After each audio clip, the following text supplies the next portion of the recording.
Hello, chart watchers, and welcome to Market Watchers Live with Aaron Swinlin and Tom Bowley. I'm your host, Tom Bowley. Today's show is being recorded, so you should be able to play back any or all of Market Watchers Live at your leisure. If you're unable to attend the show live, you can now go to www.stockcharts.com/webinars. Follow the link to Market Watchers Live and play back the show. Each show will be archived on our site until the next show begins, so generally for 24 hours. If you'd like to review an older program, you can now find those at our YouTube channel or on Facebook. During today's show, please feel free to submit your ticker symbol requests, questions, and comments using the chat window next to the video player. Later in today's show, Aaron will provide me stock symbols from your questions, and I'll use those requests in the 10 in 10 segment at 12:50 Eastern Standard Time, where I'll attempt to annotate 10 stocks in 10 minutes. Market Watchers Live now airs 5 days a week, Mondays through Fridays from noon to 1:30 p.m. Eastern Standard Time. If you'd like to be part of the show, you can now reach us via our chat room or Twitter. Our Twitter handle is at Market Watchers Live. That's at MKT Watchers Live. As you leave today's show, we'd love to get your feedback. In the lower right portion of your screen, you'll see a How Do We Do section with a link to a very brief survey. We'd love to know what you think of Market Watchers Live, today's show, and also we'd like to hear anything that you feel we can do to improve the show. For those of you joining us for the first time today, welcome to the show. You picked a really good one.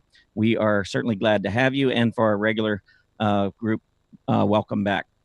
So with today, before we get into everything, I just want to give you a quick update on some of the announcements that we need to make. Greg Morris, as promised, is joining us, and he'll be with us here in just a couple minutes. Greg Schnell will be talking point and figure charts with us tomorrow on Market Watchers Live, so mark your calendar there. And then on Friday, Aaron Swinlin will be discussing chart patterns. So there'll be a separate segment specifically designed to help you navigate the market, looking for these different patterns and understanding, hopefully, when they execute, what to look for in terms of targets and so forth. So it'll be a great educational segment on Friday.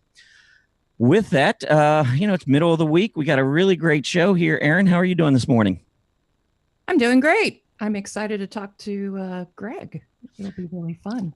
Yeah, Greg has been writing for us. He's now retired, but he's got quite the history, and he's going to be going over a lot of that with us in just a couple minutes. But how are you doing this morning, Greg? I'm doing great. Glad to be on.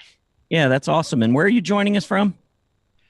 I'm in the mountains of North Georgia, about 65 miles north of Atlanta.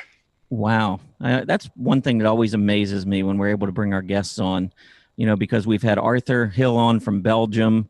Julius joins us from the Netherlands. Of course, Aaron's on the West Coast. I'm on the East Coast. So it's pretty wild to be able to bring everybody together and to share so many great stories, topics, and so forth. So look forward to talking to you here in just a couple minutes, Greg. Thank you. All right. Aaron, I tell you what, we got a lot on the plate for today. So I think maybe we just jump right into the agenda and give that first market update. Oh, absolutely. People want to listen to Greg talk, not us, for a change. Market updates on the half hour. Then we are going to have a little bit of talking technically. Tom's going to go over some interesting reports that have come out. And then we, of course, have Greg Morris, and he's going to be concentrating on breadth today. 10 and 10 to 1, our first stock is going to be Apple. So send your symbol requests in through the live chat box, as well as Twitter. I watch our Twitter feed, and I will add them to the list. But our first one's going to be Apple, so you may want to go take a look at that chart. And then when Tom's got it up on the screen, you can add your comments in the chat box. And then we're going to look at some chart breakouts and how to find them, and finish off with mailbag and wrap up. Greg Morris will be with us most of the show, I think. So hopefully we'll be able to get some of his input on the 10 and 10 and some of these chart breakouts. So that's pretty much the agenda for now. So I'm going to just move right on into our first market update. And away we go. First, we'll take a look at our candle glance just to see what's been going on. Let me refresh that. Really interesting. We're looking at very similar mornings. We had the same thing happen Monday. The same thing happened yesterday with these huge drops in the morning, and then an attempt to try and take back some of those losses. And we're seeing the same thing. But since I looked at this 10 minutes ago, I've already noticed we've got these very large declines that are setting up here, these long red bars. So long red candlesticks. So that could be a problem. And then we're also seeing the treasury yields down somewhat at 23.47. UUP mostly unchanged for the dollar. Commodities mostly unchanged, but you can see with oil, we had a bit of a drop in the morning, but almost to the positive side, just down slightly at 11.10 for USO. GLD, we had a nice spike in the morning, but we're now seeing price come down, and now we're in the negative at this point for GLD. The VIX rose all the way up to 14.5 today, Tom. Wow. And now is starting to come back down. We're in that 12.5 to 13 area. But these are readings we definitely have not seen for quite a while. Advances not leading decliners. We are seeing declines leading advances at this moment in time. And let's go quickly take a look at our market summary. I want to show you what sectors right now are doing pretty good, so you'll have an idea of that. Of course, you can see right now most indexes are in the red. We don't see any green right now as far as the changes. Looking at the sector spiders, financials are the only ones that are green right now, up only a slight bit here, but about 0.25% change to the upside. Energy and consumer staples are getting hit the hardest. Energy's down almost 1% right now for XLE. And that's all I have for our first market update. All right, sounds good. I'm just going to briefly touch on a couple of things that look interesting to me today, because we do want to move on to our guest, Greg Morris. So let me just talk real quickly about a couple of things. There were some economic reports out, and I'm going to go over those in just a minute. But first, take a look here. This is the S&P 500, and this is an intraday chart with 30-minute bars going back the last 10 days. And this is really, I just wanted to bring this up so everyone can kind of see what you were talking about in terms of seeing these gap downs and then recoveries throughout the rest of the day. It really started last Wednesday, I guess it was, after the market had been going up pretty nicely. You can see here, back at the beginning on November 8th, which was last Wednesday, we had a gap down, continued to see some early selling, and then we rose throughout the rest of the day. Then we went into Thursday, had the big gap down, saw some additional selling intraday, then we rallied in the afternoon. And then Friday, gap down, and then we rallied throughout the rest of the day. Monday, gap down, rallied rest of the day. Yeah. And then yesterday and again today, we're seeing the same type of pattern where we're seeing the weakness very early in the day, but we're seeing the tendency for the markets to bounce back later in the day. And for me, I think that's a pretty bullish signal, just because, at least I believe that smart money is really what's happening in the afternoon. And when you see buying late in the day, I tend to look at it pretty bullishly. The other way to look at this is if you pull up a daily chart, and again, candlesticks I like to follow, and really it works better with the spider than it does with the S&P 500, because the S&P, some of the companies in the S&P don't report trades right at 9:30. They're a little bit past 9:30. So as a result, you don't always get a real clear open on the S&P, but you will on the spider.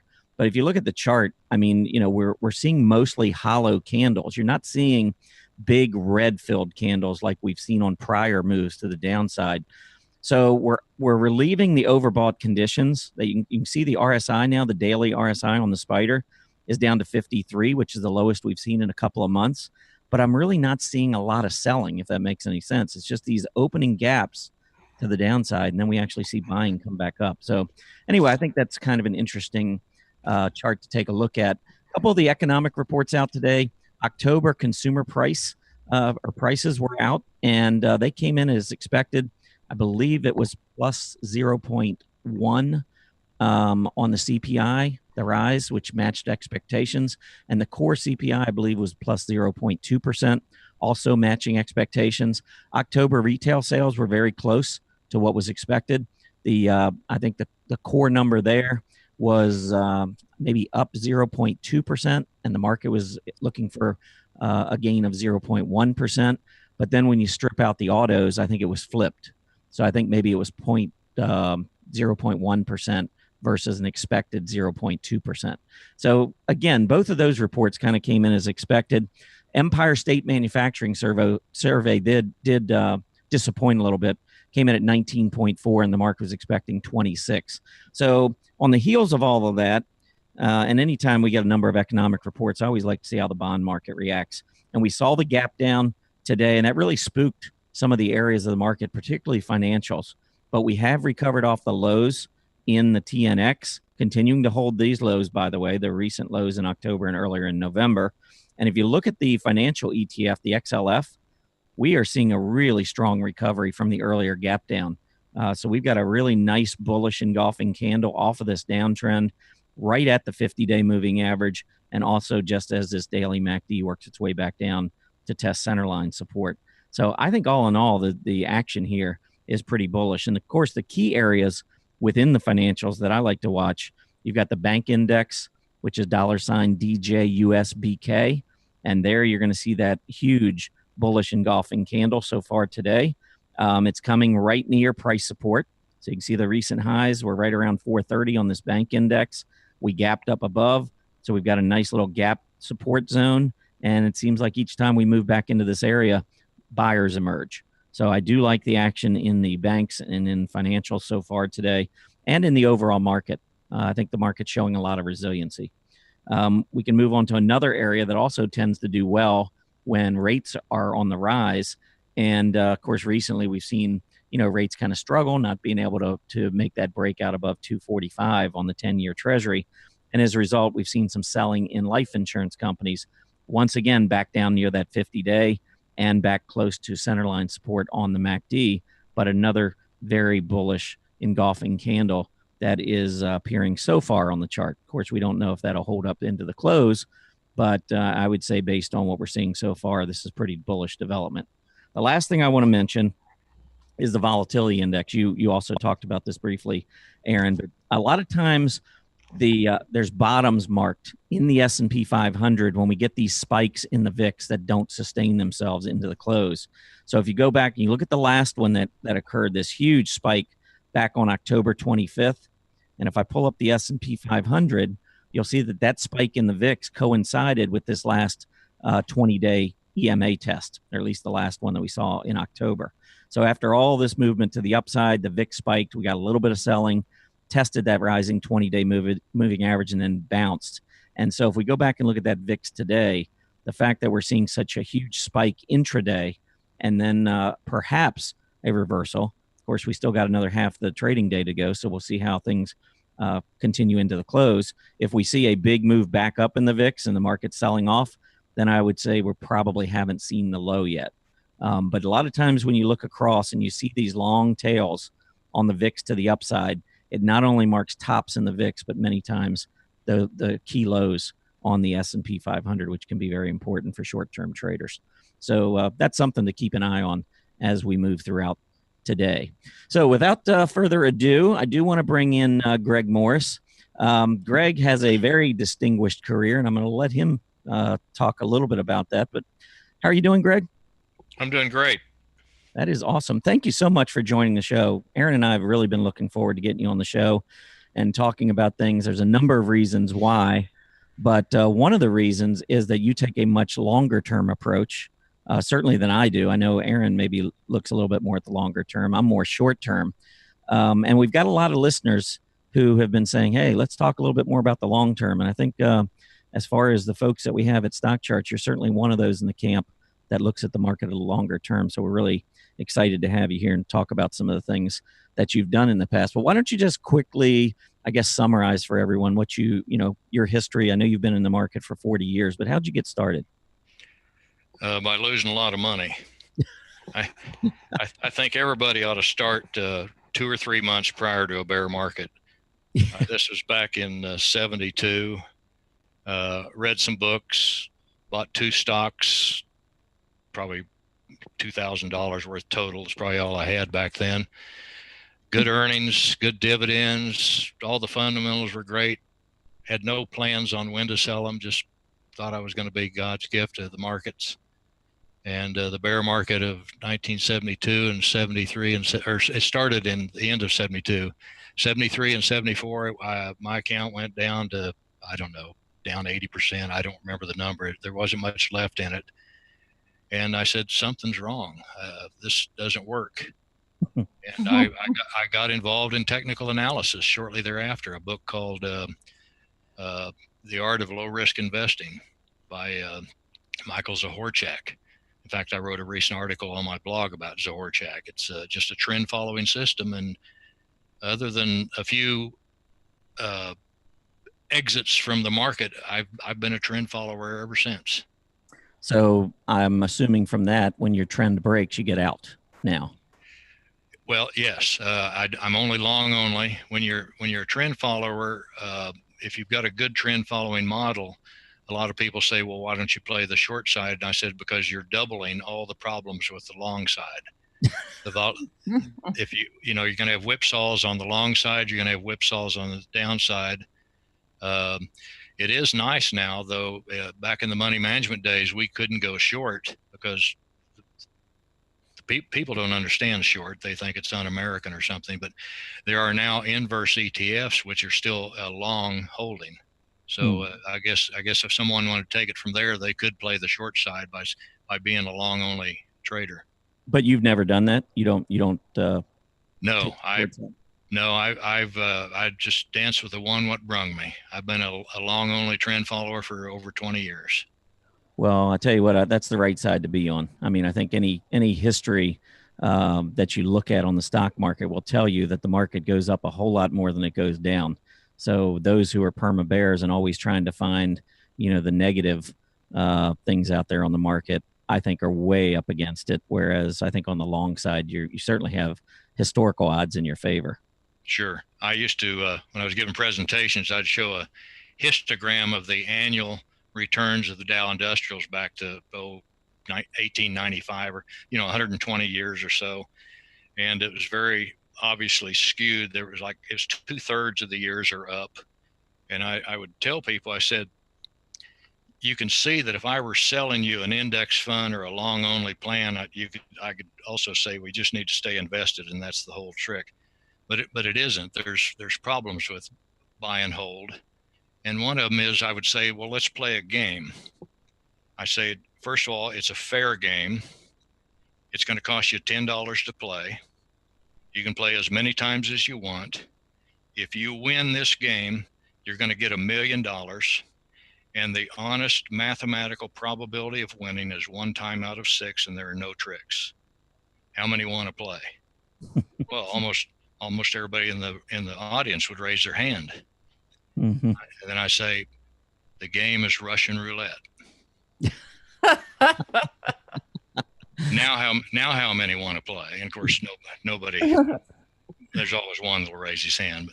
But I say, what happened is I changed your focus from those goofy statistics to the risk of the game. And when you found out what the risk was, you weren't interested. And that's why you need to always be analyzing the risk in the market.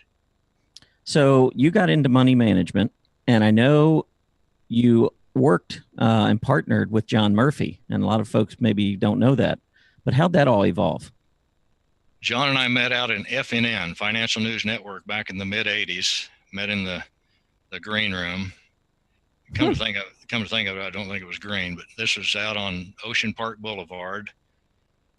Bill Griffith was there.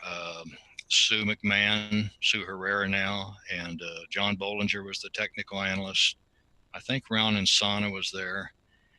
And I'd been there I had a software company, and John Bollinger and Bill Griffith liked the N-Squared software, so I was a guest out there a lot. So I met John, and we struck up a friendship. I was a part of an investment group in Dallas in the 90s.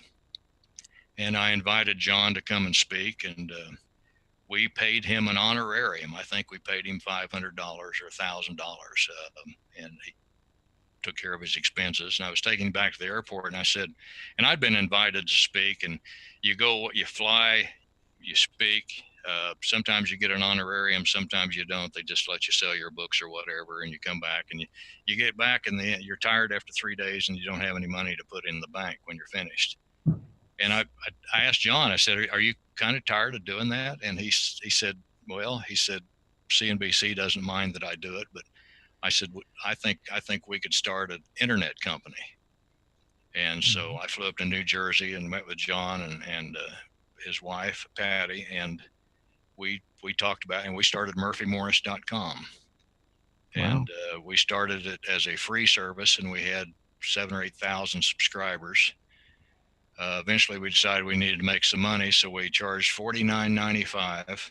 This was this was 96, 95, 96. And we had books. I had my books, John's books. We had a couple of CDs we produced, and we started charging $49.95, and we dropped down to about 4,000 to 5,000 subscribers, which was very good, by the way. Mm-hmm. And then that led to a money management company. We started that in the late 90s, and we brought in about $50 million between 2000 and 2002 during the bear market, because we were a trend following, which is a defensive money management company. Mm-hmm. So that's how all that happened. And then Stock Charts bought murphymorris.com in 2002, and then PMFM, which is now called Stadion, bought Murphy Morris Money Management in 2004. So that's how all that evolved. Okay. Well, back in the 90s, I was in public accounting. I'm a CPA, and I wish you had consulted with me when you went out and started this business venture for offering to 7,000 people for free what you do, because I could have told you right then it was not going to be a money-making proposition. Well, I wish I'd have known you back then. I would have called you. 7,000 times zero. Last time I checked is zero. So, but it sounds like you two did pretty well. Well, we both had other jobs too. Oh, okay. Yes. So you were building something there. Yes. Now, how did you come to meet my father, Carl Swenlin? Oh gosh. Well, I can't remember how I found Decision Point. Aaron, when did he start that? Late 80s? Gosh. I think the message board started honestly in 91, 92. Okay. That must have been when I found it. And then I was speaking out in Anaheim, and I called your dad. I don't think we emailed back then. I don't think so. I doubt it. Carl and I were probably the last ones to start emailing anyhow. So, but he met me for dinner there in Anaheim. That's when we first met. And then after Chip took over Murphy Morris, the back office of Murphy Morris, I told Carl, you need to do this, because this takes a load off. And right. That's how all that happened. Right. And then there we are. That's about when I came to know you, at least as the disembodied voice over a phone. I've been called worse. So when you were managing money, I guess you and John were managing together. Is that how that was working?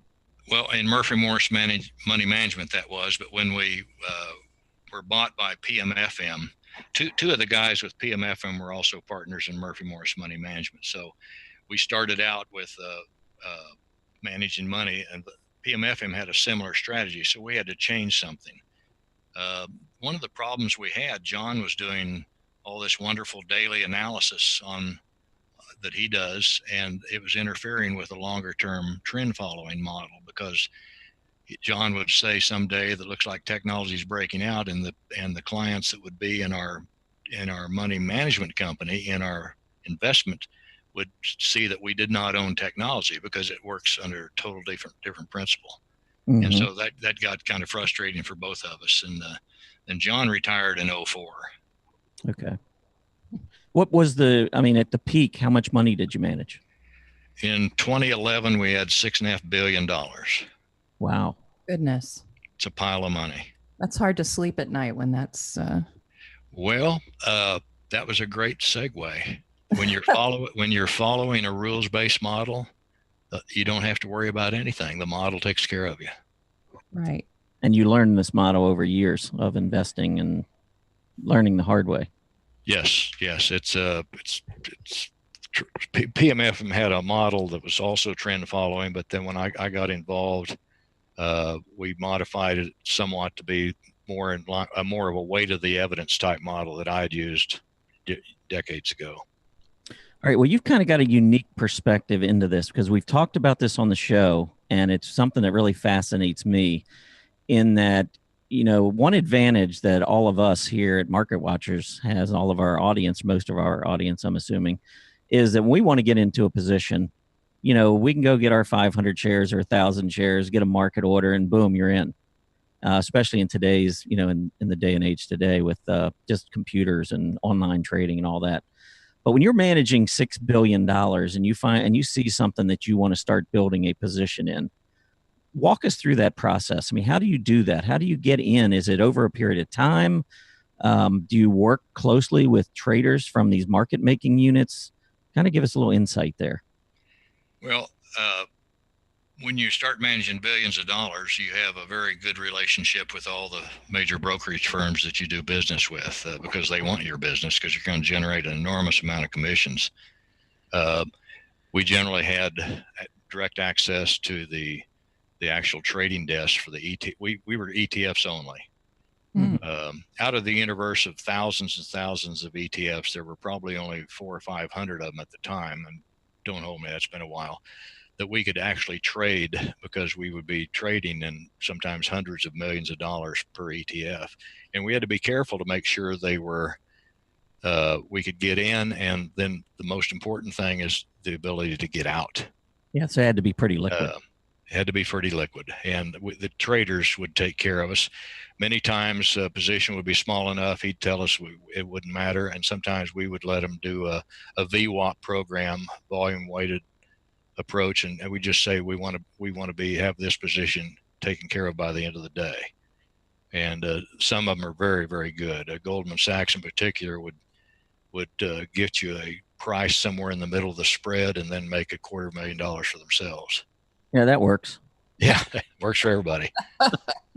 Yeah, $250,000. Okay, we got you covered. Yeah. But obviously, I mean, I hate to say this, but they're taking advantage of someone out there. If they're making the money and they're getting the price for you that you want, somebody's on the other side of these trades. And I guess willingly, I mean, you have sellers out there, but I don't know. It seems kind of interesting to me. Well, when you watch the financial media, which I don't suggest anybody does, they're always talking about cash on the sidelines. And I just cringe when I hear that. There can't be cash on the sidelines because there has to be a seller for every buyer. Right. Now, certain people may have cash on the sidelines, but the market as a whole doesn't do that. Yeah, I mean, they're required. The other thing they say is the market's down today because there are more sellers than buyers. Well, that's absolute nonsense. The secondary marketplace doesn't work like that. There's the same number of sellers and buyers. You can't sell into the air and there's no stock sitting on a shelf to buy. You have to find someone who will sell it to you. And that's what causes markets to trend. So, well, and that's the purpose of these firms. I mean, Goldman Sachs has their money or market making unit. Sure. Provide the other side of the trade. I mean, if you want to sell, they're going to buy. If you want to buy, they're going to sell. The liquidity is out there, and that's what these firms do. Yeah. And there's some boutique firms out there that really specialize in getting you good positions in what we would normally consider illiquid ETFs. But they just have all their tools and techniques to do it, and they've proved themselves year after year. Absolutely. All right, I'm going to change subject here for just a second because I know, when we were talking earlier, you had indicated that you had a prior, business relationship with Steve Nissan, who is the author of the widely known author for candlesticks and bringing candlesticks, I guess, to the U.S. or to the markets. And so explain that relationship a little bit. And I know, when we were talking, you look longer term, so candlesticks aren't necessarily a part of your trading philosophy and so forth because you're more longer term. But what was that relationship like? And what? Well, it wasn't really a relationship. Steve and I were at the Market Technicians Association meeting at Camelback Inn in Phoenix in 1988. And there was a contingent of Japanese traders invited there. And that's the first time I think Steve or I had seen Hayashi candlestick charts. I left there, went back with my partner Norm North, and created software to do the charting and also to identify the patterns. Steve went away and wrote the first book on Japanese candlesticks. Yeah, so he was the one that introduced it, and then after the software called Candle Power, this was in the 80s, late 80s, was fairly popular. A publisher called and asked me if I would consider writing a book on Japanese candlesticks. And I said, I don't really have time. And he said he'd probably sell a lot of software. And I said, let's talk. So that's how the book got started. It really wasn't anything I wanted to do, but I was an engineer. So I took a very engineering approach to it, and had a very creative methodology and a lot of statistics. And the book's in its third printing now.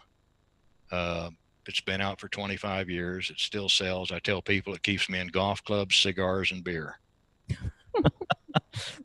That works. I like some of those topics. But candlesticks is definitely short-term trading. It has, and you can't, it has nothing to do with trend following models at all, any way, shape, or form.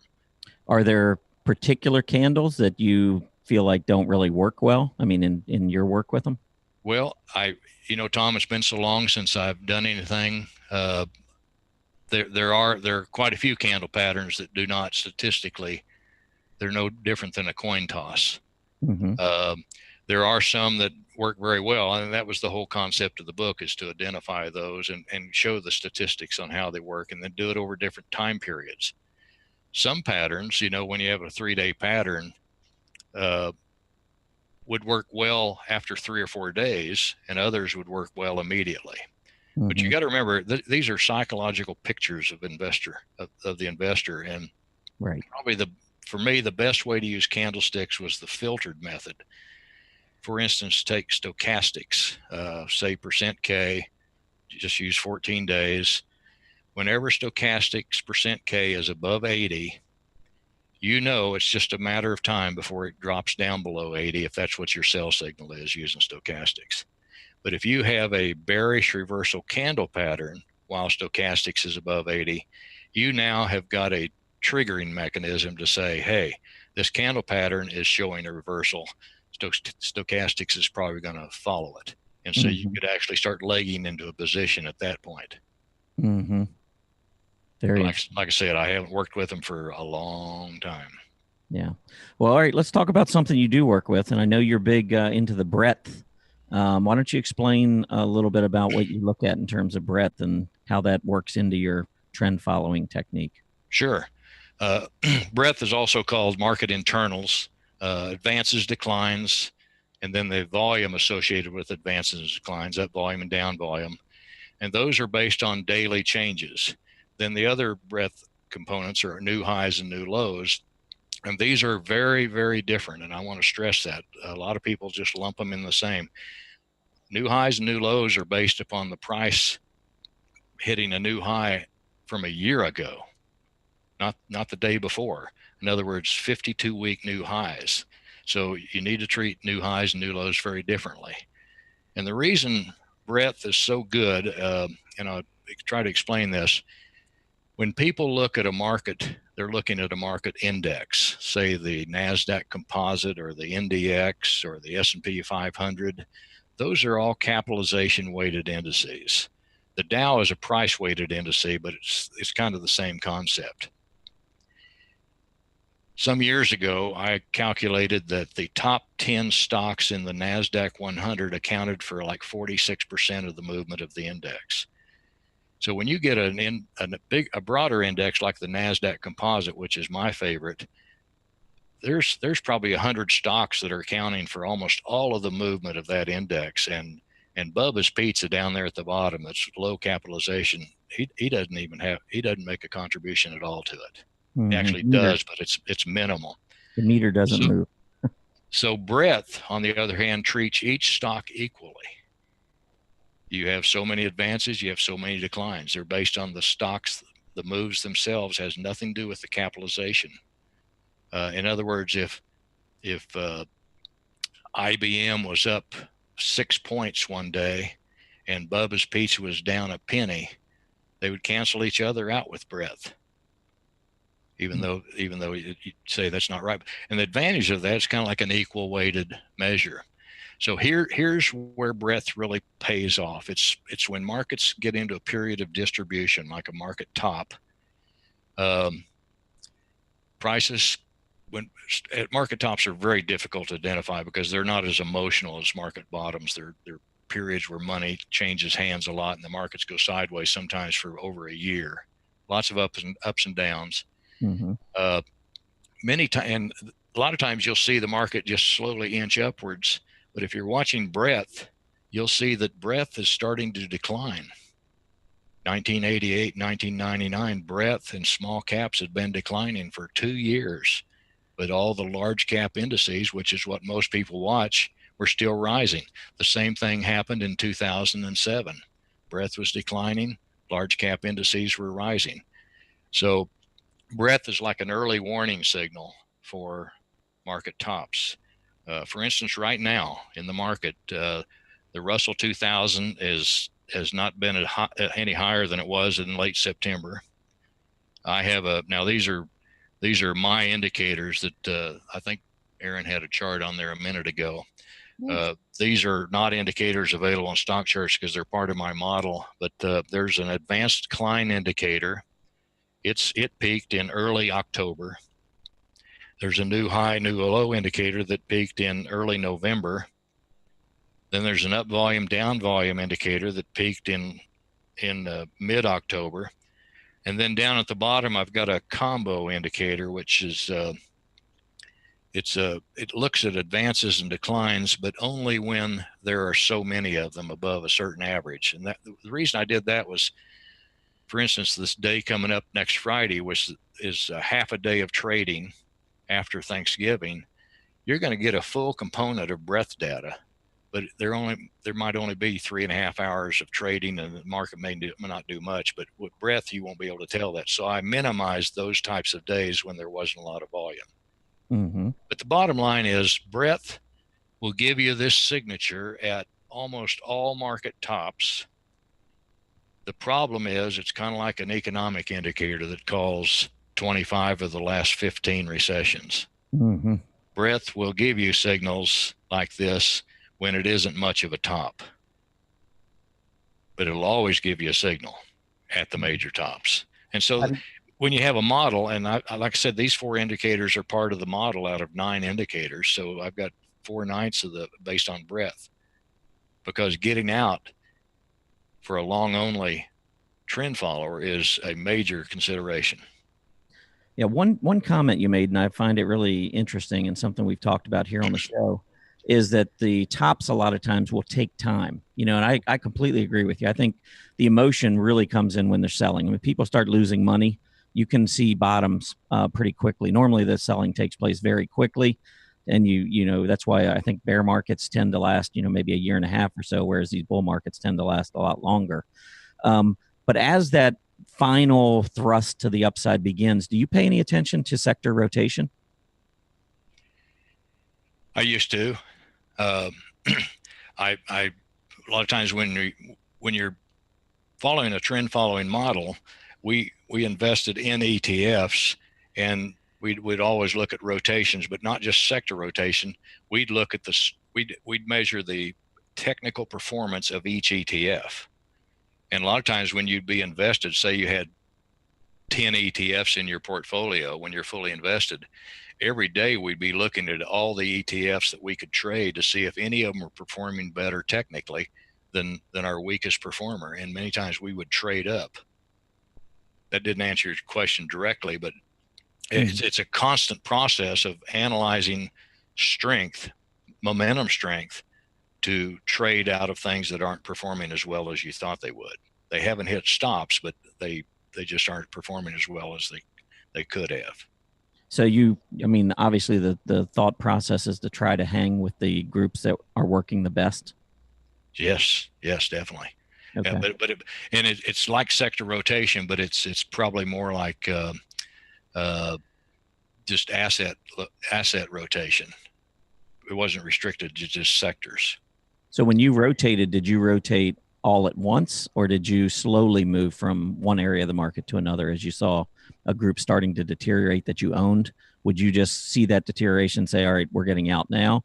Or would you just slowly start backing off at that point? It would never be, we'd never got out unless a stop was hit.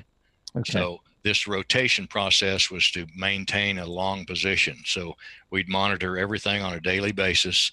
When something started underperforming from what we thought it could do, especially if there were other candidates that we did not own that were performing well, that's when we would sell one and replace it with the what we thought were the better performing ETFs. Yeah, I would say that you are underscoring one lesson learned earlier in your career, and that is to be disciplined. Oh gosh, yes.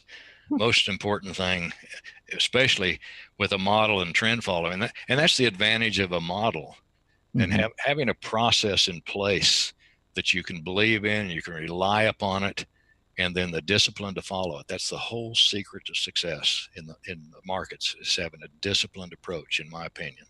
Yeah, well, I know we talk about this a lot. I mean, Aaron at Decision Point, they've got a very mechanical formula that they look at in terms of momentum and what they would consider a buy and what they consider a sell. I mean, I don't mean to speak for Aaron, but I think that's a very disciplined approach to investing in the market. Right. And I know our trend models, I don't know how familiar you are with them, Greg, but I know they give us timing signals as well. So we have, Sure. demo for momentum, but then we use trend as our timing signals. And I just found out today I'm back in the top 10 for Timer Digest for Very good. Yes. Not surprising. So yeah, I hit the cover, and then the next time I'm in the top 10. I'm pretty happy about it. But we have a lot of questions in here. They're sort of all over the place, but I thought I would ask a few of them. A lot of people were trying to understand, the fact that when there's a buyer, there's a seller, and how does that? They said, I assume a red volume bar means a number of sell trades. Does this mean there could be just as many unfilled sell orders still waiting and not represented? I think a red volume bar means that that volume was on a down day, doesn't it? Yes. Okay. Yes. Yeah. No. For every buyer, there's a seller. Period. Mm-hmm. The secondary market can't work any other way. The primary market, which is the capital raising market, now that's different. But the trading market that most investors participate in, that's the reason when the market starts down, if you wait too long, you may not have anybody that'll buy what you want to sell until you keep lowering and lowering your price. It's kind of like it's even worse than yelling fire in a theater, because at least there's a door in the theater and you might eventually get out. Mm-hmm. But if the market starts down and it's in a big plummet and there's nobody there to buy, you're going to just hold it. You're going to write it down. There's nothing you can do with it. You have to have someone buy your stock. Right. Yeah. A lot of people don't understand that. The media doesn't understand it, for sure. Well, the elevator goes down a lot faster than it goes up. Oh, yeah. Gosh, yes, because it's very emotional. Losing money, well, it really stinks, to be honest with you. I got to tell you, this is kind of funny, but as a long only trend follower, this almost sounds sick, but I derived great pleasure at being 100% in cash while the market was going down. Oh yeah. It's and the reason is because that's what you're offering your customers is this defensive posture, the ability to try to participate on the upside and try to avoid the downside. And as a trend follower with stops, and you will in a long bear market, you will probably underperform. Mm-hmm. And people after a number of years that don't understand what's going on, that bought into the idea, but their neighbor's getting 15% a year and they're only getting 11 or 12, they're going to move on to something else. Mm-hmm. And they're probably going to do it at just the time they need to be adding money to the account. Yeah, cash during but it all comes back after a bear market. I think in the last bear market, I think we were down 4%. The market was down. Market was down. I don't know what, 52, something like that. So it was just your discipline that took you out of the trade. Just the discipline. That's correct, and the rules. Mm-hmm. And then what's nice about it is that we remind people that when the market starts back up, they're starting at a considerably higher level, and so the underperformance to the upside is much more acceptable. It's a lot of selling going on a lot of selling on strategy and ideas when you are a trend follower. And psychology of a trader, those who are investing in the market, the psychology at the top and the psychology at the bottom are completely different. Yes, they are. Yes. All right, I have more questions here. What usually triggers your sell signal as far as your breadth indicators? Is it Well, the breadth indicators are part of a model. The signals, the individual ETFs are all of them have stops. We know when we're going to sell it and at what price point.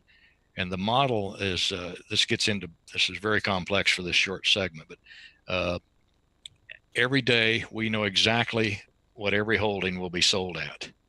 And depending on the model, if it's still in its green state, in other words, still saying it's a good up move, we'll never hit a stop. We'll keep trading out of things that are underperforming. But once the model starts underperforming and goes to the next level down as a whole, in other words, it's not green, let's say it's yellow, then that tightens the stops on all the holdings. And then as the model deteriorates, the stops get tighter, and that eventually takes you into cash. Got it. So, of course, before we finish our little segment here, before the 10 and 10, everybody, of course, wants to know what you're thinking about the market moving forward and what would be worth our while to be in as far as the longer term. Kind of a loaded question, but everybody wants to know, of course, how you're doing and, what you think about what's going. Well, that's easy to answer when you're a trend follower with a rules-based model. The model's fully invested right now. This chart that you showed, I think it's still on the screen. Yep. Shows that the breadth components of the model are deteriorating. Right. And the breadth accounts for almost 40% of the entire model. There's price-based components. The rest of it's price-based, and then there's some sentiment-based. So it's the market is starting to deteriorate based on breadth. I do not make forecasts because I just follow a model. Right. I got to say, that's just the beauty of it. For 20 Yes. years, I've just followed this model. I don't read newspapers anymore. I don't watch financial television. It's wonderful. Just follow the model. It'll take care of you. And this is why your golf game is improving and mine is not. Well, I don't think mine's improved to your level, but we'll see someday. Yeah.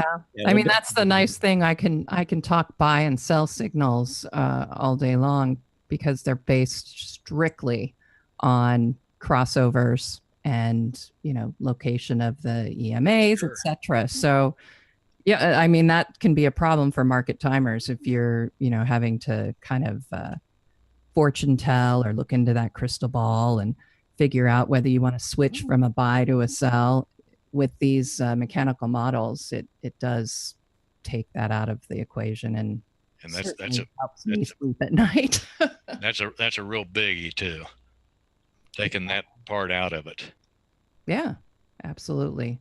I know when Decision Point joined Stock Charts, I know Chip was really concerned about the fact that we full on put buy, sell, Yeah. on all of our spreadsheets. It's like, well, we're not in the business of, telling when people when to buy or sell. And we had to sit and kind of explain, well, it's really just, we could change the name to a bull signal or a bear signal, but ultimately everybody understands a buy or a sell signal, but they're signals. And of course we caveat all of them with, hey, this is a mechanical model where these are attention flags. They tell you to go look at the chart. Sure. So you can't just read them. So yeah, I was going to say, I don't understand these long-term strategies you two are speaking of.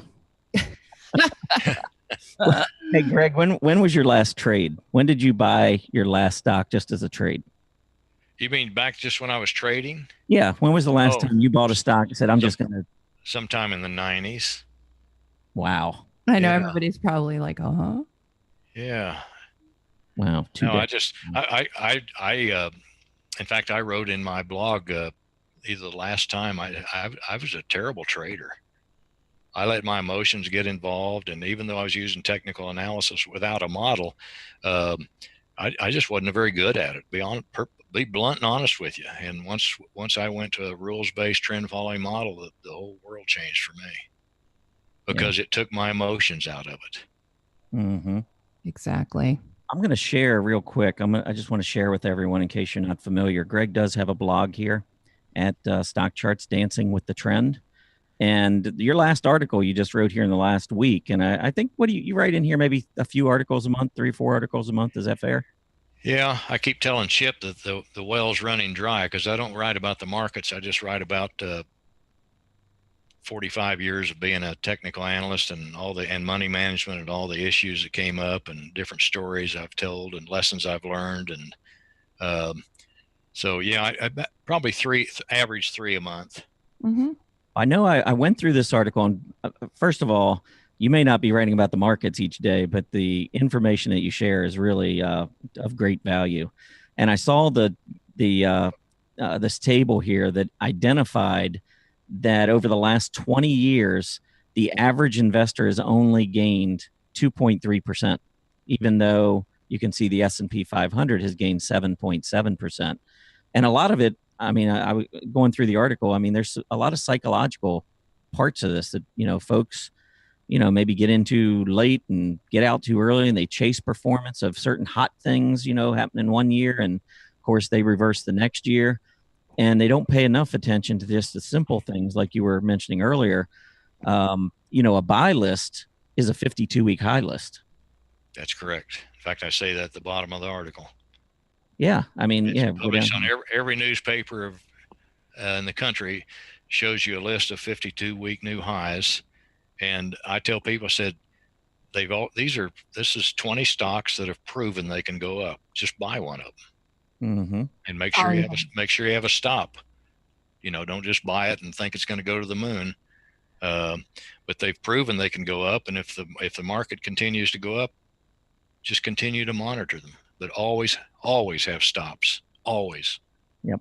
And you think about it, I mean, all it takes, and I'm not saying it's easy to find these companies, but you get one Apple in your portfolio or one Nvidia, some of these companies that have just absolutely exploded, and you get into them for the right reasons, which is technical analysis showing outperformance. And longer term investors, as long as it doesn't violate your rules, you hang with them.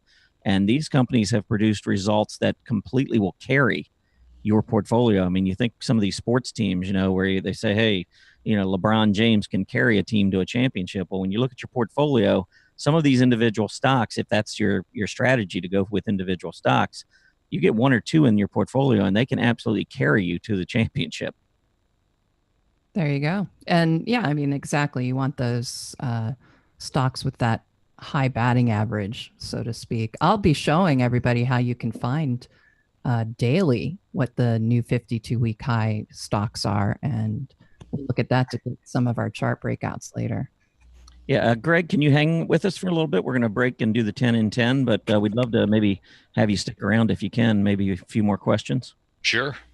Okay, cool. Excellent. And everybody's saying to you that it's a deep well, Greg, so please continue with your blog. Well, I'm down on the bottom of the well right now, but tell them to send me ideas. There you go. There you go. All right, you ready for the first 10 and 10 there, Tom? We did say it would be Apple, so. Yeah, I'm going to start with Apple. Let me do it this way. I want to get my charts a little bit bigger.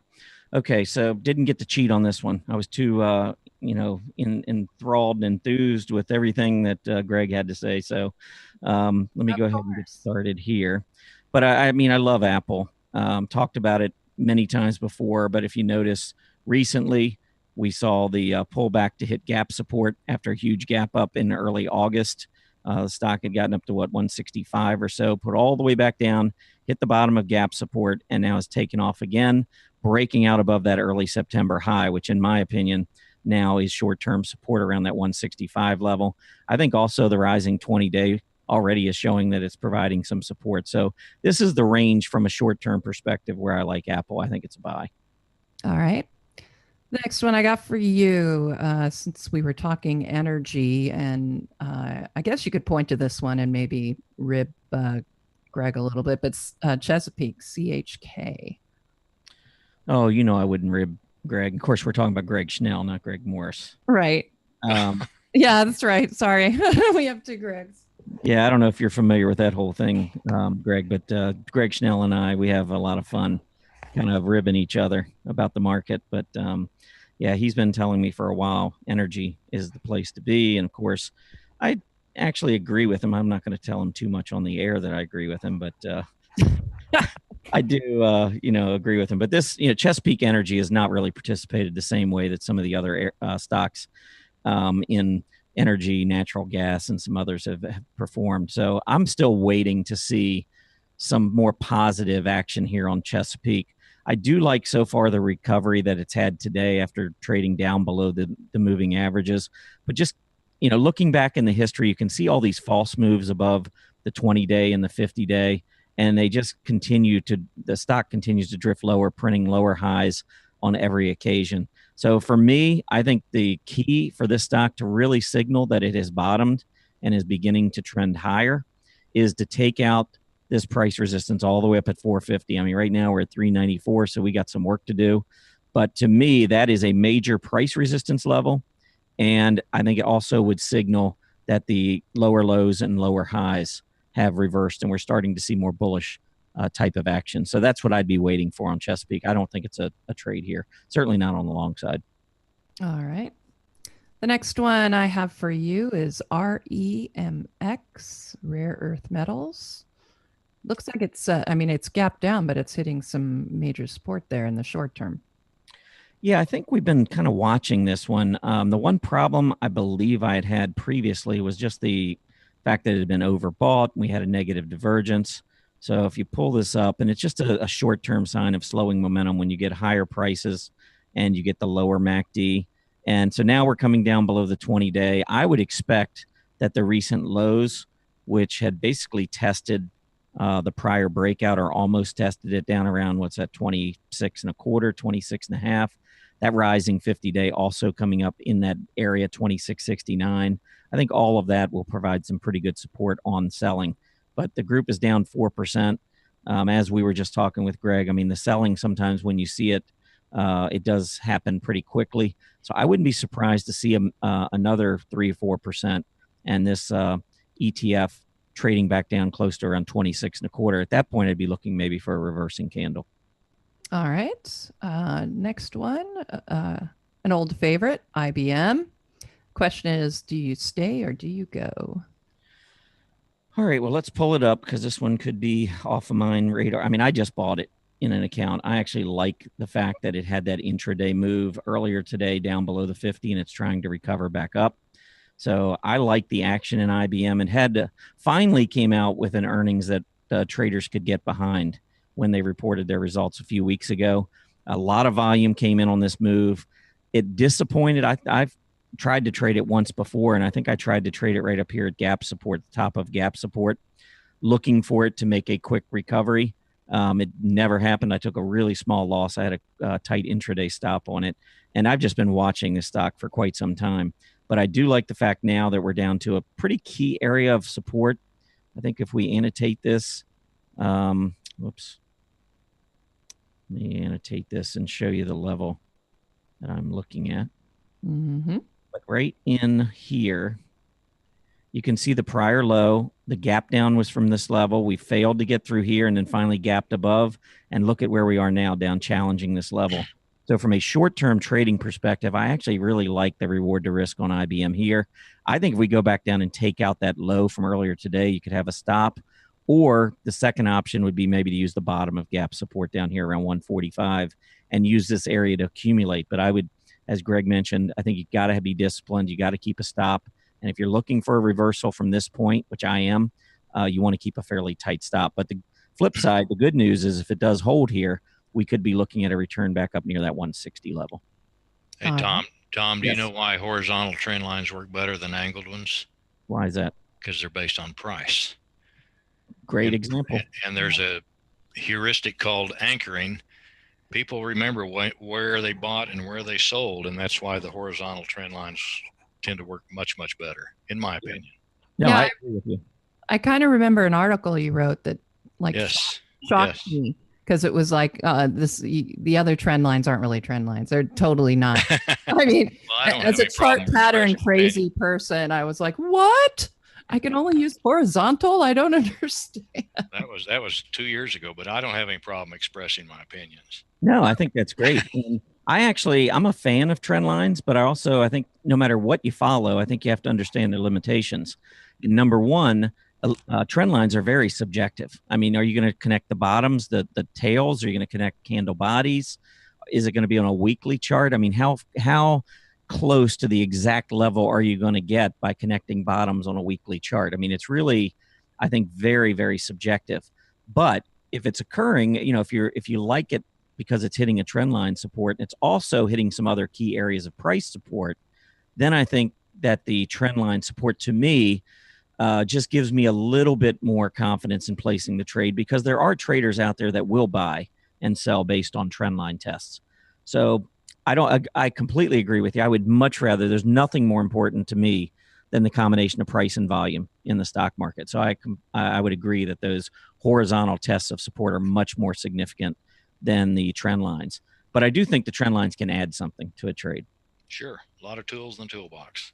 Yeah. Absolutely. All right. So did you finish IBM? Yes, I did. Okay. I got wrapped up in the discussion. UFS, Domtar. Yeah, this is actually one of the stocks I had on my setups recently. I love this stock coming down and testing the rising 20-day and the recent price support. So I love this candle today, bullish engulfing. I would expect that we're going to head back up and test that recent high. That's what I would be looking for on a short-term trade. But there's your breakout. Look at the volume coming in on this breakout. And those hollow candles, to me, just reek of accumulation. Anytime you see this kind of volume and a stock finishing near its high of the day on consecutive days like this, I think one of the candle patterns that this is very similar to or close to is 3 white soldiers. And the fact that we've pulled back now and hit price support and the rising 20-day on lesser volume, I think this is where, from a short-term trading perspective, your reward to risk really starts to shine. And so I like this stock. Again, this was one of the setups that I had on my blog from earlier this week. I would expect maybe to see $47.50, $48. All right. The next one I have for you is Boyd Gaming, BYD. All right. I love the space. Gambling stocks I've written about recently. I like the breakout. But let's take a look specifically at Boyd.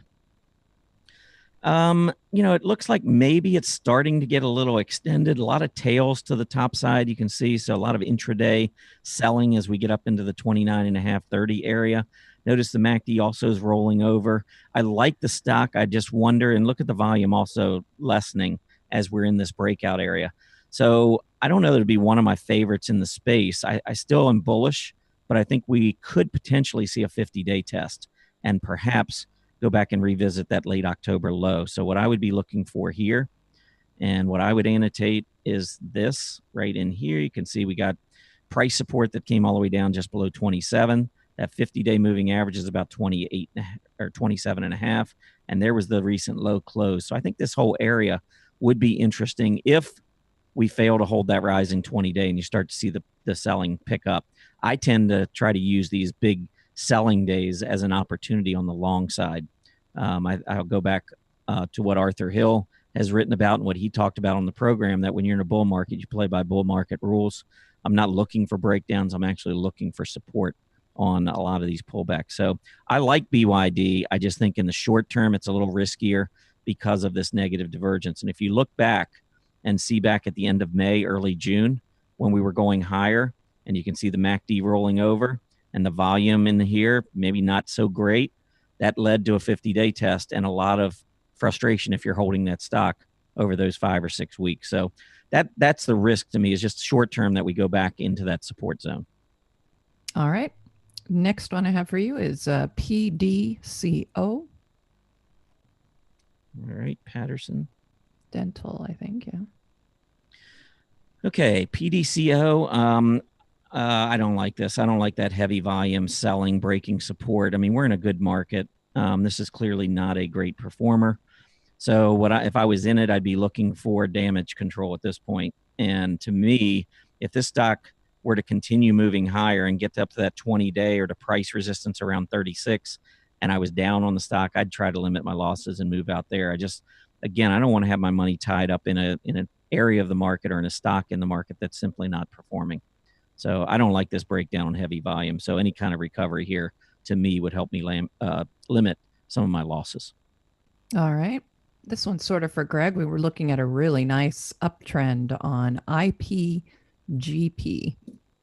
This is one that's just been a winner for a while. IPG Phototronics. Yeah. I mean, this is one of those where if you like it and you see the volume coming in and it's breaking out, there's really no reason to sell it, at least not from a longer term perspective. So yeah, this one looks good. The only problem I have as a short term trader is that along the way, you will get pullbacks from time to time to relieve overbought conditions. And you'll see the RSI dip in this case down, close to 50. Here we did move into the 40s once. And so when I've got a stock that's got an RSI at 76 and has been going up like this with hardly any pullbacks, it's not that I don't like the stock. I just don't like the risk in the short term, being a short term trader. So looking for entry from a short term perspective, I would be looking maybe for the rising 20-day moving average. So if I was setting this up in a chart list, just to give myself some ideas or things that I might be interested in, I would probably annotate with just a simple arrow showing I need a pullback and maybe highlighting the fact that we are so overbought. I mean, that is quite a mountain range, a blue mountain range down here that we have. Very, very overbought. It's been overbought and continues to be overbought. That's another thing that we talk about a lot, Aaron, is stocks that are overbought can remain overbought for a long period of time, especially in a bull market. But from a short-term trading perspective, it's just too much risk sometimes to get in because you get these quick moves down and then you're 5% down just as you're hitting a major support test. Exactly. All right. The next one I have for you is IJR, the S&P 600 ETF. It's one I usually follow, but I'd be interested in your opinions. Yeah, I mean, the small cap stocks have been underperforming for the last 6 weeks. I do think that they are very, very close to a bottom, if not at a bottom. On the Russell 2000, I'm sure this one's going to be very close or very similar. But you've got price support here just above 71.50, maybe 71.75. And if you use the Fibonacci retracement tool on this last move to the upside, you will see that your first Fibonacci retracement area, 38.2%, nearly coincides with your price support. So as we continue to move down, you can see we've moved well out of overbought territory. So I think that this selling has really helped your reward to risk potential in this trade. But the closer we get down below $72, let's say 71.75, if we make it down there, I really like the reward to risk in this trade. One last comment here. The Russell 2000 by far has performed best in the month of December over the last, I think it's like, I want to say maybe 25 of the last 29 years we've seen the Russell 2000 move higher, which is another small cap index during the month of December. So I think we're heading into a very bullish period. And if we can get that pullback down a little bit closer to 71.75, I think the reward to risk here really begins to turn in your favor as a long. Yeah, it's nice to see it pulling back like this, honestly, to prepare for hopefully a good December. Yep. All right, one more. We're going to go ahead and do Nike. Okay. Nike, well, first of all, it's acting much more bullishly after being in this short-term downtrend August, September, and into October. You can see that on the lower lows. Let me go ahead and annotate so you can see this. But on these lower lows in price, you can see much higher MACD reading. So you can see that the momentum to the downside was slowing. Now we're getting volume on the move up. And notice that this 20, we've gotten a golden cross, the 20 through the 50. And so far, we continue to trade above this 20-day moving average. So I'm a fan of Nike. It is overbought in the near term, or almost overbought. And we are approaching a pretty key resistance level. So I don't think that right here is the best place for entry, just as you're about to hit where the selling began a few weeks ago. But from a short-term perspective, another pullback to that rising 20-day moving average, I think, is viable. That's 10. There we go. You did pretty good. Question for Greg. Are you still around? I think this is an interesting one. What was the first book you read on technical analysis? The first book was called Candle Power on candlestick charting. And then when another publisher bought it and they changed it to Candlestick Charting Explained. And then in 2004 or 5, they wanted me to redo it, and I said, okay, one more time. So I did the 3rd edition, and like I said, it still sells like crazy. I think it's because I'm just kind of blunt and honest about it. I wasn't trying to sell candlesticks to anybody. I was just saying that this is a very good trading technique, but you've got to understand what you're doing. Right, right. And so as far as the first one that you actually read back what like spurred your interest in TA? I mean, did you read a book that? In technical analysis? Yes, yes. The Art of Low Risk Investing by Michael Zahorchak. There you are. It was in fact, the Zahorchak indicators are on stock charts right now. In fact, 2 articles ago, I talked about it. I talked about it a couple years ago, but it basically looks at a 5, 15, and 40-week moving average of the New York Stock Exchange Composite and the Advanced Decline Line. And then it's a system of rules that tells you how to buy and sell stocks based upon what that is telling you. And so, like I said, all those breadth indicators from my breadth book are in stock charts now. There's hundreds of them. Yes. You have a chart pack, right? Chart pack, yes. Yes. Excellent. And for those of you who don't know how to get to those chart packs, it's just go to your account. The link is up in the right-hand corner of your member dashboard and most of the pages. But if you go to your account, that's where you can download chart packs, including the decision point chart packs. The neat thing when we did this with Kelly and Bill Shelby at Stock Charts was we rewrote the book using stockcharts.com's charts. And then all the indicators, it took us a year to reproduce all the indicators to put them into stock charts. And so what's nice is with the book, you see this chart, but the downside of a book is the chart becomes stale after a while. I mean, just look at Edwards and McGee if you want to see something stale. that was a tough read. So now the chart pack shows you the same indicators that are in the book, all up to date. Excellent. Yeah. And I know that your books are available in the Stock Charts bookstore, but I know you can also find them on Amazon. That's true. I think Chip's prices are probably at least as good as Amazon's. But yeah, sometimes better. So yeah. The breadth book is only available on Amazon because it's an electronic edition. It's a Kindle version. Ebook. Okay. Yes. Excellent. And then my investing with the trend book, I'll just say, please don't buy the electronic version. It's got entirely too many charts and tables. There, I said it. All right. Hope the publisher isn't listening. Hey, Greg, yes. A couple other questions in the room. One was, do you ever disclose what you're buying or what you're invested in? I mean, you said earlier that you are fully invested, but what are you fully invested in? Can you share? Probably, no, I can't share because the company still uses the model. Okay. But I would say they're probably right now with this long-term bull market, they're probably things like SPY, the Russell 2000. Well, probably not in the Russell 2000 now since it's been going down. But in other words, the large, highly liquid ETFs, the ones that are more representative of the market. Probably nothing cute, no boutiques. Well, let me ask you a different way then. Let's say you're sitting in cash right now. How would you, given the heights? I mean, we've had a really big move in the market here recently since mid-August, and of course, 2017 has been a great year. How would you approach this if you've been sitting out waiting for that pullback and we still haven't gotten it? Would you be afraid to get into the market right now? Well, if I'd been sitting in cash during this bull market, I'd be out of business.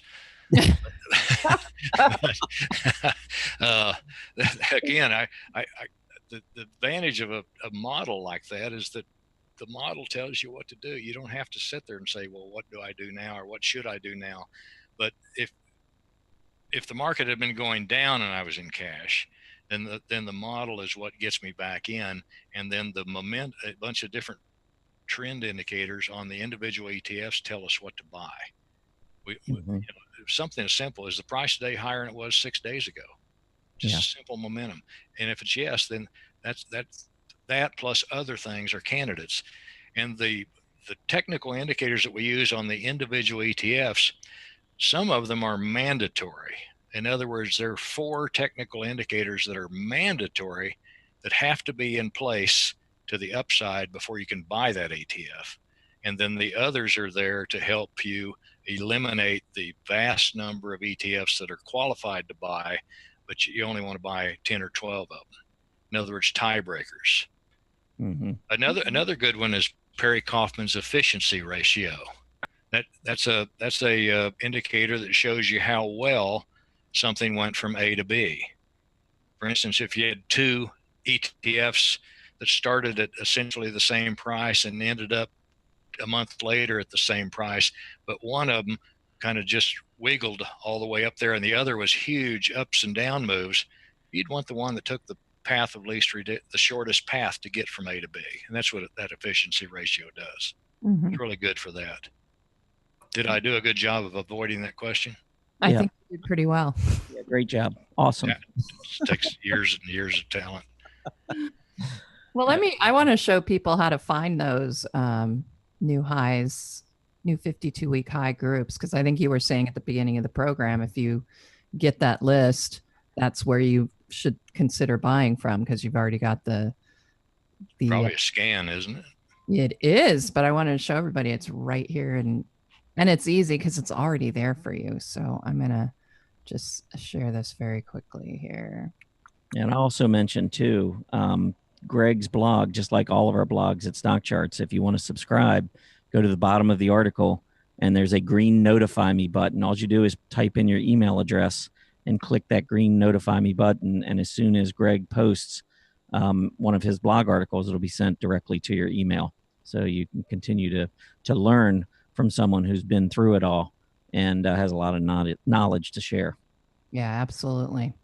You see that one was aerodynamics for investors. You can tell the well was running dry.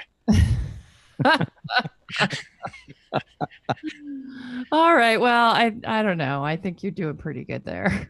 Thank you. All right. Let me go. I'm going to go back to the member homepage here. Yeah, when I see a picture of you, Greg, on the golf course, that's when I know you have nothing else to say about the market. I don't allow cameras. There you go. All right, so I'm just going to go down, and if you have, I'm going to show you first how you can get it on your dashboard, but you want to make sure that you have your scans and alerts checked right there so that you get the actual scanning workbench here, your scans. So right here under the predefined scans, guess what the first one is? It is stocks making new 52-week highs. And then you can actually look at them based on what exchange they're on or if they're a mutual fund or not. So, for example, if we wanted to look at the NASDAQ top 25, the best way is to just save it in a new chart list. So I'll put that in there.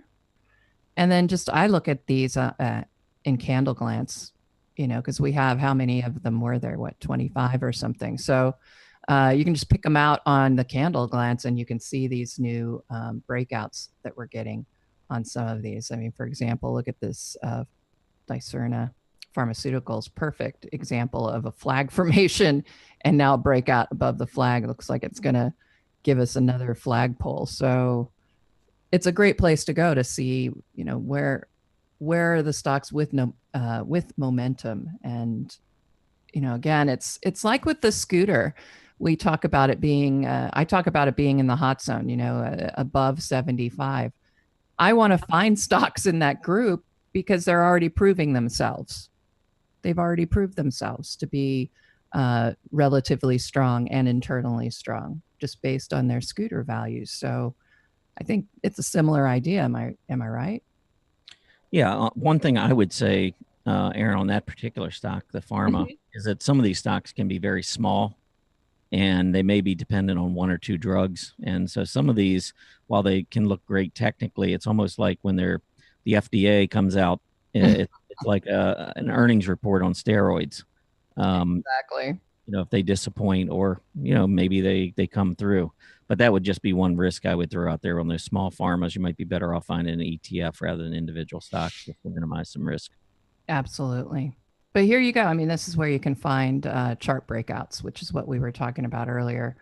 I think I was going to show Coke. Everybody says, "Oh, you really like Coke." Well, actually, I do enjoy the drink, but I had talked about it as a Monday setup, and then I had mentioned it as a momentum sleeper yesterday, and we did get that breakout. Of course, we're down now, bringing it all the way back just about to where we were on that support level.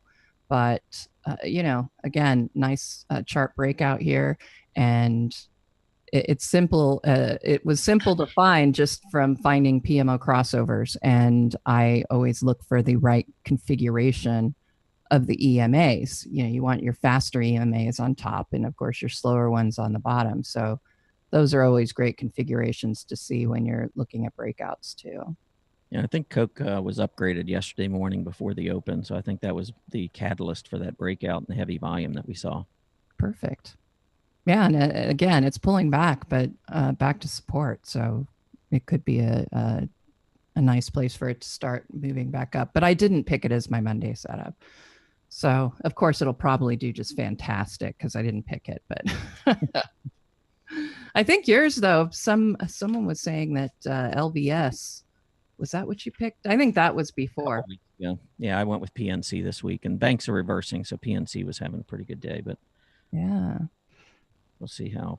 It's not a trade, though. It's not a completed trade for our pick until next Monday, just past noon. So I try not to pay any attention to that. I know. It's kind of hard sometimes, but yeah, I agree. Because otherwise I'll just be trying to figure out why I picked it and did it really work and why isn't it working, or why, it's a learning process, but it can be pretty frustrating too. The short-term trades are kind of frustrating for me at times. Yeah, I know we're getting close here to the end of the show, so I do want to say thanks, Greg, for stopping by today. It's been a great talk. You've pointed out a lot of things for folks to key in on. Again, everyone really should subscribe to your blog, Dancing with the Trend. If you want to follow Greg's thoughts and some of his, he shares a lot of his experiences and so forth. Definitely a worthwhile read when he comes out with his blog article. So make sure you subscribe at the bottom of his blog article, and Aaron's pointing it out right there for you. Just type in your email address, hit that notify me button, and you can stay in touch with thoughts of Greg Morse. So again, thanks for joining us today, Greg. It's my pleasure. Enjoyed it. Yeah, and we're going to make sure you come back too, so don't think that it's one and done. Okay. Yeah. All right. And we're going to play some golf soon. I'll look forward to it. Yeah, that's awesome. Good. All right, thanks again. All right, you're welcome.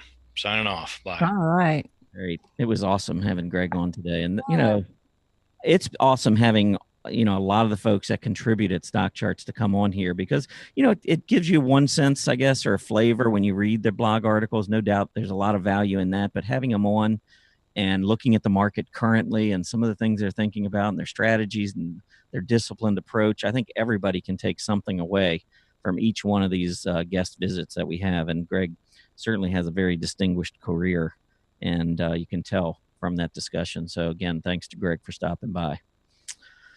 All right. Well, we've got just a couple minutes left here. I know that the market, of course, at the very beginning of the day was having a very, very rough day, but we have worked our way back up, or we did work our way back up. And now it looks like maybe it's trying to roll back over again a little bit here, Aaron. We got the Dow down a little over 100 points, NASDAQ down about 29. Still better than where we were, no doubt about it. NASDAQ was down quite a bit at the open. I think it's probably about 40 points off its low. But, what do you make of this gap down reversal that's been taking place like for the last 10 days? I know there's been discussion in the chat room too. I know what we were talking about is typically those investors who jump in the beginning of the day tend to not be the more savvy investors. And as the day goes on and in the afternoon, you tend to see the money makers and they'll get in. Is that kind of what you think about? I mean, I would I would explain it as that maybe. When you're looking at sentiment, etc. Well, yeah, I mean, I don't know exactly what takes place. I mean, I think Greg was sharing a little bit of that from an institutional investor standpoint, which I thought was really interesting. I'm always trying to make assumptions for what's going on, and he's basically telling us what happens. And Yes. he's not getting in, he's not putting a market order in, he's just letting someone know, a trader at one of these firms, that hey, we want to get in a certain price, and their obligation is to try to get you the best price possible while they're also lining their own pockets at the same time. And so I still stick with my belief that candlesticks in the very near term, and I think Greg emphasized that as well, that candlesticks are really great signals for the near term, but they don't really do a whole lot if you're looking at a multi-year trading strategy or investment strategy. One day's candle is not going to make or break you, and I completely get that. But from a shorter term trading perspective, it does make a big difference. And I suspect that some of these false breakdowns are opportunities for these market makers or some of these big firms to fulfill their trading, for their clients in a very positive way. So anyhow, some of these gap downs certainly could be that. You got a lot of folks that want to get in the market sitting on the sidelines. I think we had a couple questions coming in. If you're sitting in cash, what do you do right now? Well, that's the dilemma that a lot of people are facing. So when you get these opening pullbacks, I think maybe some of the money is going to work, and that's why we're seeing some of these recoveries. But yeah, it's interesting. Well, a lot of times, people are waiting for that pullback because it feels safer to get in when you've gotten. I mean, we talk about that with breakouts and pullbacks, but yeah, I think it's been interesting to get these gap downs, these really bearish openings, and then just kind of crawl back up. But we haven't been able to crawl back up into the positive for a while. So, I think the discipline. I think the discipline part, that Greg was really focusing on, I think that's important for everybody, because you can sit here and watch the market go up for weeks, and you keep telling yourself, okay, I'm waiting on this pullback, and then you get that first down day and the VIX spikes, and it's like, oh, I don't want to get in now. Now it's starting to go down. I want to let this thing really play out, and then it starts going back up again, and you're like, well, now I got to wait for it to get back down to where it was, and you continually play these mind games. I think it is much better just to realize that, hey, we're in a bull market. And, pullbacks to certain key levels that you're looking for, when you get them, you should be considering, at least in my opinion, you should be considering following through and getting in to those positions. Now, I have my own short-term trading strategy, as I think just about everybody here knows, but everybody's got a different way of approaching the market and what works for you and what doesn't work for you. It sounds to me like, Greg had his system in play, and he could go out, he could relax, knowing that, hey, if the stock market takes him out of the positions, that's why he's following his method, because it's been proven over time. And if it breaks down or he starts to see that he needs to get out of some positions, it happens automatically. So he can go out and play his golf during the day and sleep well at night. Yeah, he did mention, he recommends stops on everything. And I know for the two of us, where we don't always subscribe to that.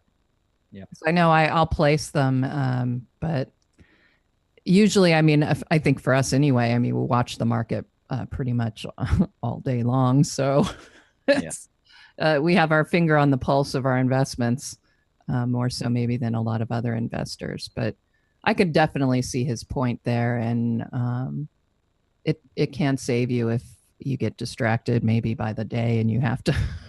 I have to run out to go do something for the dogs, and then I come back and I got hit. It was only an hour or two, and then I was away, and there you go. So no doubt about it. I could see the point.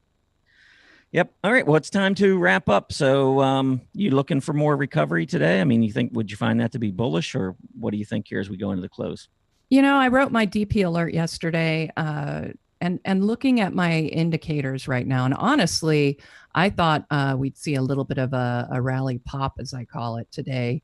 Well, we might see it tomorrow, because I look at the VIX, like I said, and it had definitely pierced the Bollinger Band. And so typically I look for selling exhaustions or initiations. And, we've been in a decline. So my thought was we'd see, a bit of a rally today or tomorrow. So I'm hoping we'll get at least the rally pop. I mean, you could kind of say that after the terrible open with the rise, but my short and intermediate term indicators are just not looking that good. And so I'm not looking for a major turn here. I think we really are kind of in for some more neutral sideways movement. Yeah, I was looking for some rotation, especially back into the financials, and we've seen that today. I think the next group that I'd be looking for, maybe some rotation back into, are the industrials, which had a rough couple of weeks, but we had a negative divergence there, showing that there was some slowing price momentum. And so I'm not really surprised that we've pulled back. I do think we have maybe another $1 or so possible to the downside on the XLI, but I wouldn't be surprised to see a reversal at any point there. And as I mentioned, we did have one we're getting one on the XLF today, which I think is also very good news for the market. Sector rotation is what's holding the stock market up. Because when we do see weakness in certain areas, I mean, we've seen it recently with the financials and industrials, but the money is finding its way into other areas of the market like energy and so forth. And so the money, as it keeps rotating, simply doesn't allow it to move out of the market. And it's going to have to move out of the market for us to get to begin a bear market. So I find the action so far today to be particularly bullish. And we'll see whether or not we continue into the close. I think buying throughout the afternoon would add to the bullishness. I do again want to thank Greg Morris for stopping by. Long talk with Greg. It was really enlightening. Some of his background and sharing stories with us on how he's approached the market and being honest and telling us, some of the failures that he made over the years and how that really led him to technical analysis and being a much more disciplined investor. He's been managing, he said, up to $6.5 billion. Going from that initial $2,000 investment that he said back in 1972, where he lost 80% of his investment, to later managing $6.5 billion. I think that's pretty amazing and shows, what happens when you become more technically oriented and disciplined as an investor or as a trader. So again, thanks to Greg for stopping by. We'll have another Greg Schnell, on tomorrow. He's going to be talking point and figure charts. So those of you who follow point and figure or who may be interested in learning more about it, you'll want to check in with us tomorrow. Greg will be joining the show. And then, of course, on Friday, Erin will be discussing chart patterns. And she mentioned a couple today with the flagpoles. So you'd want to check that out. And she'll explain some of the formation of these patterns, maybe some of the psychology behind it, and the breakouts and what you can look for in terms of targets upon execution. So we got a lot of stuff going on the rest of the week. We certainly hope you will be around to join us for that. Again, thank you for stopping by today.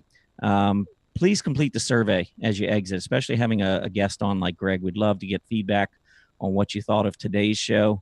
And if you have comments about guests or maybe some future appearances or maybe just suggestions on how we can improve the show, we'd love to hear from you. As a reminder, Market Watchers Live airs 5 days a week now, Mondays through Fridays, from noon to 1:30 p.m. Eastern Standard Time.